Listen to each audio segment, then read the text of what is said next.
Guys, if you're wearing plaid, time to change your shirt because my entire crew is wearing plaid. Welcome back to the Pach-Attack. Our next question from Twitter is from @BarryScottClark, another guy using his real name. Love that. You have 3 last names and also 3 first names. It's pretty interesting. Barry Scott Clark. Kind of hard to do that. You think the parents would give you at least one name that was only one or the other. Mr. Pachter, do you ever see Nintendo going the way of Sega and having to exit the console-making business? Having to? No, never. Wanting to? Not while their biggest shareholder is Mr. Yamauchi, who I believe is around 70, 71 years old, and not while Mr. Iwata is CEO. I think those 2 guys are deeply rooted in tradition, in the past, in what made Nintendo great. And I think that the Nintendo formula for success for the last 35 years has been manufacture a console, sell it at a profit, and support console sales with proprietary software. And then when your console sells well, collect royalties from third parties for the privilege of putting their software on the console. I think that model is broken for Nintendo.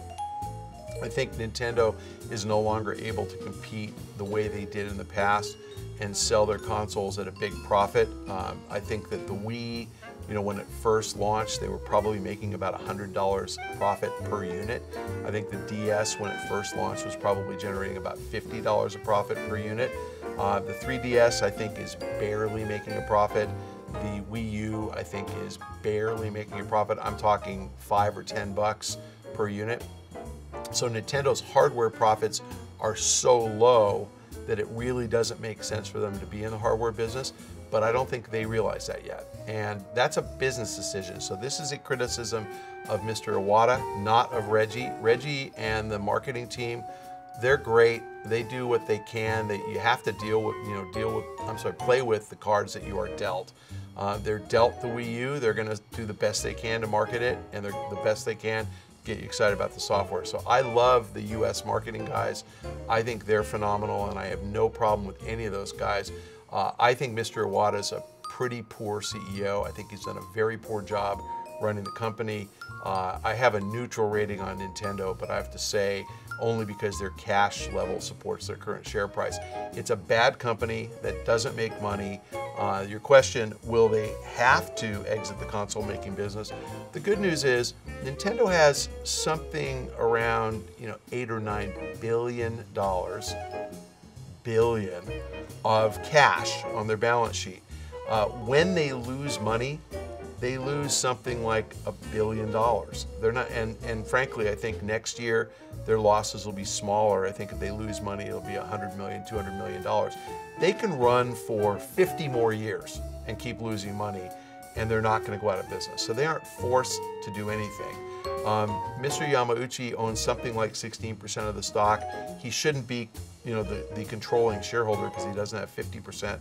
But I guess the gentleman's society in Japan among Japanese shareholders is the founding family member, which is Mr. Yamauchi, pretty much can control the company and nobody says anything. I'm surprised that Nintendo investors have watched the stock go from 63,000 yen down to 8,000 yen and have stuck with the management team.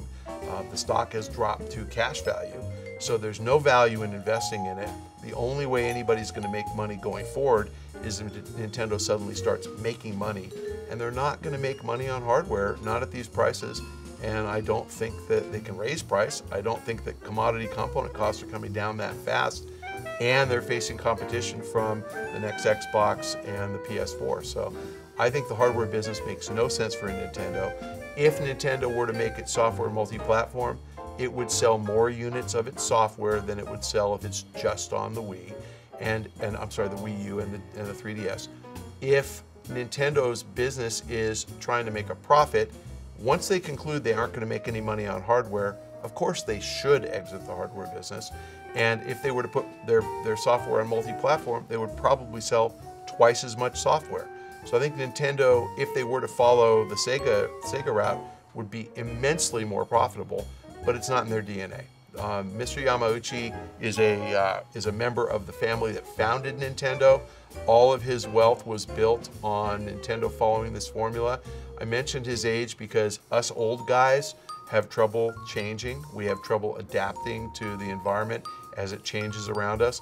There is something called the winning formula. It's the reason that successful people got there. It's what you did to get you to the position that you're in today. Mr. Iwata has always done things right, which is how he became CEO of Nintendo. And when he starts to do things wrong, and I'd say that's been the last couple of years, it's hard for him to change. He keeps practicing the things that he's always done right. Once they're wrong, he doesn't recognize it. So I think he's a pretty bad CEO. I think that Nintendo will not exit the console business as long as he's there. And I don't think that the new CEO, if Mr. Iwata leaves, will change anything, because I think Mr. Yamauchi will get to select him. So when Yamauchi no longer is a shareholder, Iwata's no longer there, maybe, but I'd say they're going to keep fumbling around and keep trying to make money in hardware. Don't think it's going to work. I'm not particularly optimistic about an investment in Nintendo stock. And I am a stock market guy, so I've been pretty good about stock market investments. If you don't like that answer, Nintendo fans, deal with it. I love saying deal with it. It's a great slogan. We have a question from Twitter from @Andy3E. Hey Pac, what do you think is behind the disparity between the Aliens Colonial Marines game and the demo from 2012? You know, Andy, I'm not sure what the disparity is. I assume you're saying the demo looked great and the game was crap. Is that what you mean? I guess it's the developer didn't do a very good job, you know. And I think the sad thing is the Gearbox guys. The last couple of years, we've seen two of the best games ever and two of the worst games ever come out of these guys. So I think the truth is they're just a hit and miss developer. I mean, they know how to make a great game. They've done it with Borderlands. They've done it with Borderlands 2. I have to say, I was skeptical about Borderlands. I was psyched for Borderlands 2, and Borderlands 2 was a phenomenal game. If you haven't played it, go buy it. It's great. And the same guys did Duke Nukem, which I was excited for and was a piece of crap. And just after that comes out, you'd think you couldn't screw up anything anymore. They managed with the Aliens Colonial Marines. I had a talk, I have to give credit where credit is due, with Larry Herb, the guy who uses the name Major Nelson. And we were talking about how bad Colonial Marines was, and I have not played it. I probably won't waste my time now after talking to Larry. And Larry said, you know, I'm playing this game, and it's like I'm trying to shoot aliens that are really scary and are trying to kill me. And he goes, and I just finished Dead Space 3, where I was like trying to shoot aliens that are really scary. So he actually said he thought that Colonial Marines coming out a week after Dead Space 3 was what really did it in, because the game reviewers who played it had just finished Dead Space 3. Whatever you think of Dead Space 3, I think it got around an 80 Metacritic or 79. Most of the people who dissed that game dissed it because of, you know, virtual item sales. People really liked the game. I mean, they dissed it, they saying it wasn't any better than Dead Space 2. They got like a 90.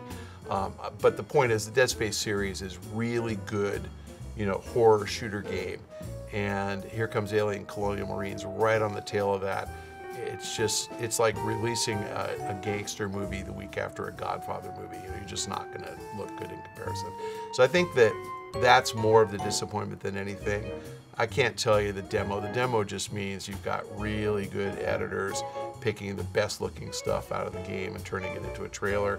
You're watching GameTrailers right now. You know that trailers always look great. I can't remember the last time I saw a trailer and said, oh, that looks like a crappy game. I mean, you can make anything look good by editing. That's how I look so good on Pach-Attack, because I have Rohan, the Twitter whore, as my editor. So anyway, good question, thank you. Okay, fellow babies, thanks once again for joining us on this week's Pach-Attack. If you have questions, please direct them to the link below, or you can ask questions on Twitter.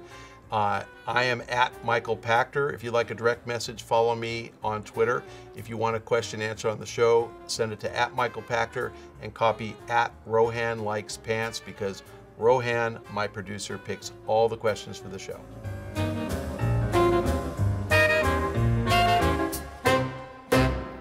Hey, fellow babies, you can check out more Pach-Attack videos on GameTrailers.com by clicking on the videos to the right of me. This is not a profit deal. That's all I'm going to do with that. I don't want to do it again. Stupid.